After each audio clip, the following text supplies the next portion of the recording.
Hey, it's Uncle Chubbs. We're gonna finish this little extra bit and then we're gonna go back to the maps. Now, here's the planet Comta. It's relatively large comparatively to the Mai. It's probably about the size of Saturn, or maybe closer to Jupiter. Not exactly too sure. Then we got Lycus. I'm not exactly too sure on the pronunciation on that, but that's the second to last planet in the solar system. Then finally we got Sha'anti, and which is the final planet in the solar system. These last three all won't be able to hold life due to how far out they are. I mean, they could by some theory, but well, anything could do life by some theory, but they don't really have life on them. The other things that happen within the solar system are these, so far these three comets. We have other types, but they're not within this paper for you. We got the Iron Comet. Pretty much when it moves close to planets, it releases molten metal as a rain, or pretty much just dusting a planet with its particles. Then we have the collapsing comet. It's relatively huge for a comet. It's about that size comparatively to their sun. And when it moves around, it leaves behind parts, like huge chunks, which can cause other stuff to happen. Finally, we got the super speed comet, or also known as the long tail. It's pretty much just a comet that just moves relatively fast. It's a little bit smaller than other comets, but it somehow is moving relatively fast. And that's pretty much overall the rest of that. We'll go into more details with that in the future, but for now, we're going to go back to the world of the Mai, right there. And pretty much, since with length, we finished this half of the continent, Talum, Cordia, Malik, and length. Now we're going to do Torch, and then the rest of them for swuhton. So this is what Torch looks like on all maps. You're going to see giant walls. These are actually solid. There is no one living in there. The only time people go through is when people try, but most of them are stopped. This is one of the relatively secluded countries. It's not relatively aggressive, but it has been in a current war with this other country over here. Overall, it's reclusive and they pretty much keep to themselves. They don't really have much to show geographically, for they have flattened their land around them within the walls so they can have the perfect elevation. They got 3 rivers which they can control and purify throughout the facilities which they got that run through this main city right here. We'll see that in more detail on another page later in the future, but for now, that's what this country looks like, Torch. Overall, if you can get in, it's relatively chill, but if you do get in, you won't be able to leave unless you try to get out, which you most likely will be stopped. Now, the weather in Torch is relatively mild. It's also maintained by people as well, so no storms or anything crazy ever happens in Torch weather-wise. Being located right here on the planet allows it to have decent warmth as well, so it doesn't have a lot of winter snow or even snow at all sometimes. Overall, it's a rather strange country, and we'll go into more detail with it in another video. One final look. Yes, this is Worms, land of never-ending sand. Pretty much all that is random sand. It's actually more or less created from a bunch of explosions, missile attacks and stuff like that happened right here in the center. And overall, it's just kind of like turned the whole country, or this more or less this area, into a giant desert. This area right here looked different beforehand, but no, it's Worms.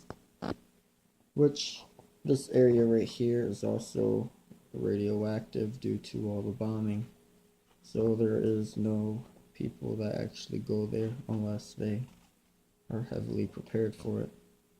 Overall, you'll have to be heavily prepared for Worms since the high temperatures and no resources anywhere except for sand. There's no rivers here. Pretty much no shelter unless you go to a small town or village. There is one place that does call itself a capital, which does have a well and other things like that. So if you can make it out that far, you can survive.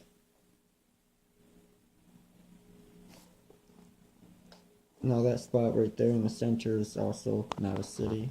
It's actually just a giant hole. I kind of shaded it in to show its depth, for if you were seeing it from far above, it would look just kind of like that in a sense. But overall, there's not really much to tell you about Worms without telling you it all, the history behind it, which that would have to be saved for a future video. For now, we have other countries. This is the Great Plains. Overall, the Great Plains is actually just a giant field of grass. Due to Worms being made the way it is, the Great Plains lost a lot of fertility from a lot of stuff, and pretty much it's just a giant field of grass now.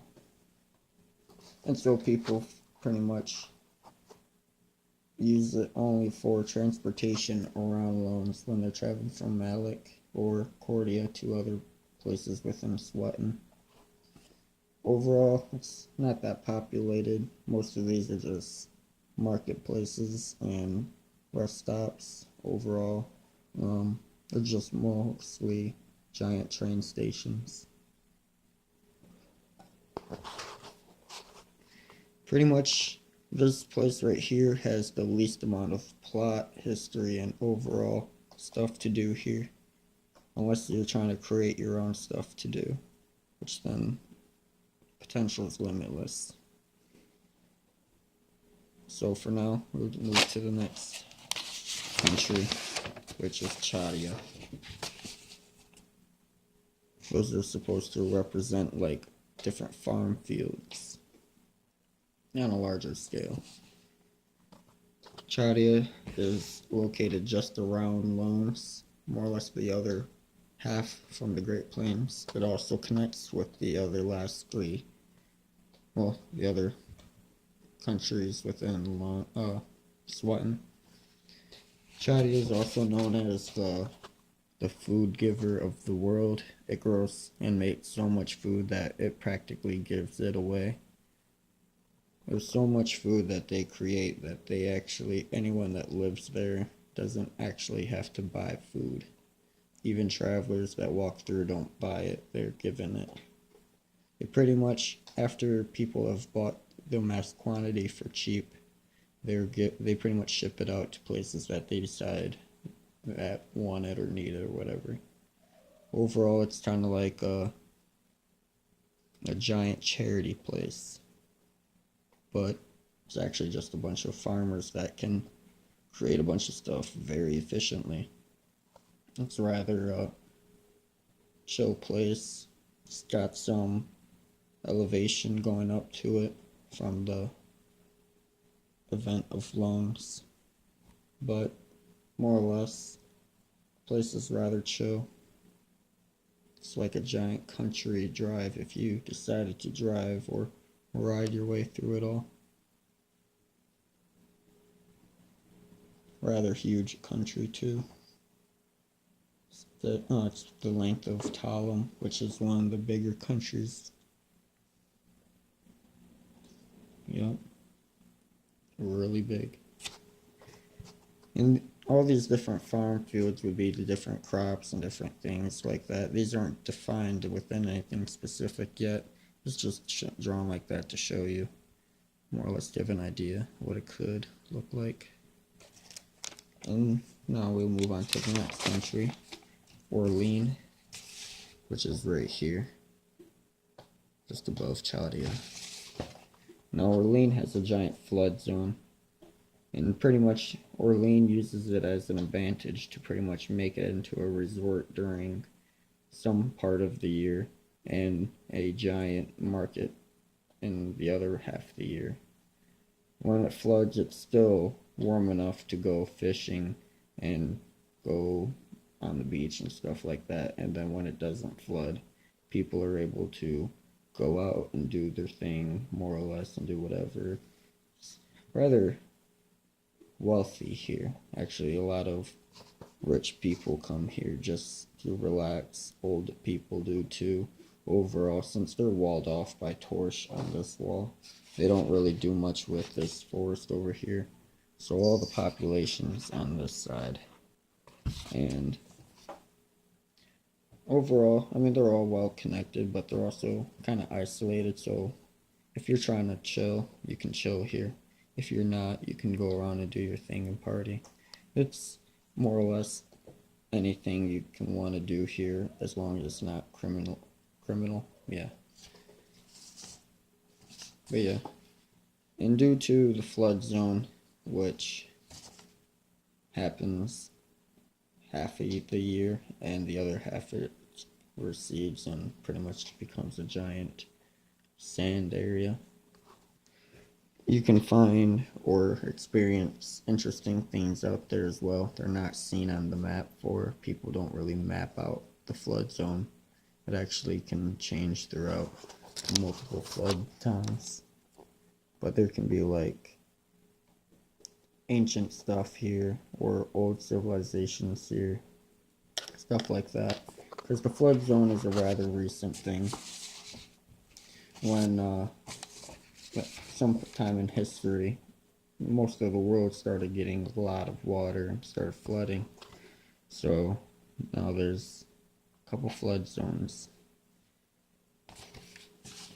which we'll talk about that more in the future. The last country of swuhton is Merca, this weird, disgusting looking country. It kind of looks like that. Well, it actually looks like that due to all the industrialization. There's almost no natural resources here. It's all man-made now. And they're pretty much like that due to the process of war. They're self-sustaining their own needs due to things that they can create. They don't need any natural resources anymore, for they have their own artificial resources that can sustain them further. And this is a rather economically powerful country. As you see, it's got rather huge cities. It's it's like the third most populated country in the world, if I can remember that correctly.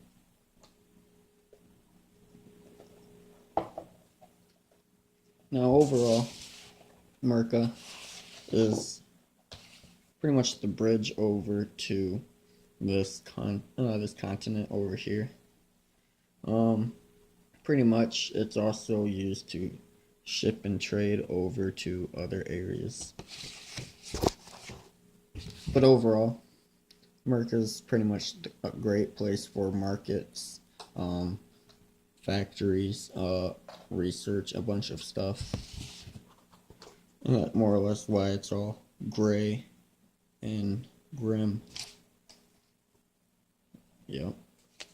Overall, that's the continent of swuhton. This half and that half. And pretty much, if you have any comments, questions, or any thoughts about them, comment or try to get a hold of me personally and we'll talk about it a little further, or I will just make a video about it. Now, next we'll be talking about this continent here, the land of Leppa, which we'll squeeze in the first country. Actually, I forgot about this. Above Orleans, that island right there, we have Swuhton Island, and it's pretty much a relatively small island.